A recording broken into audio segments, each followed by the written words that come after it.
ഇന്ന് എൻ്റെ എക്സാം തീരുന്ന ദിവസമായിരുന്നു. ഹാപ്പി ആയിട്ട് എണീച്ച് ജിമ്മിൽ പോയപ്പം ഇന്ന് പ്രത്യേക ഒരു സന്തോഷമായിരുന്നു. എന്താണെന്ന് എനിക്കറിയത്തില്ല, നല്ല സന്തോഷമായിരുന്നു. ഞാൻ ചെസ്റ്റ് ചെയ്യുമ്പോൾ എനിക്ക് ബൈസെപ്സ് കിട്ടും, ബൈസെപ്സ് ചെയ്യുമ്പോൾ എനിക്ക് പെടൽ വേദന എടുക്കും, പെടലിക്ക് എന്തെങ്കിലും ഒന്ന് ചെയ്യുമ്പോൾ എനിക്കതിന് മുട്ടിനാണ് കിട്ടുക. ഇങ്ങനെയൊക്കെയുള്ള കാര്യമാണ് എപ്പോഴും നടക്കണേ. റെഡിയായി സുന്ദരിയായി പോകാമെന്ന് കരുതി.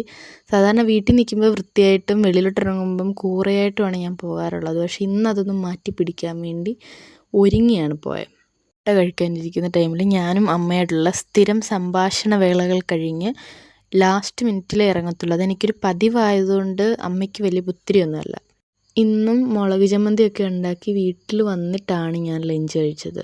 മെഡിക്കൽ ഷോപ്പിലൊക്കെ പോയി സാധനം വാങ്ങിച്ച് തിരിച്ചു വന്ന് ഡിന്നർ കഴിക്കാനിരുന്നപ്പോഴാണ് എനിക്ക് മുട്ട ഇല്ല എന്നുള്ള സത്യം ഞാൻ മനസ്സിലാക്കി. തിരിച്ചു പോകാൻ വയ്യാത്തതുകൊണ്ട് തന്നെ ഞാനൊരു പൈനാപ്പിളിൽ എൻ്റെ ഇന്നത്തെ ഡിന്നർ ഒതുക്കി പഠിക്കാനിരുന്നു. അപ്പം അത്രയേ ഉള്ളൂ.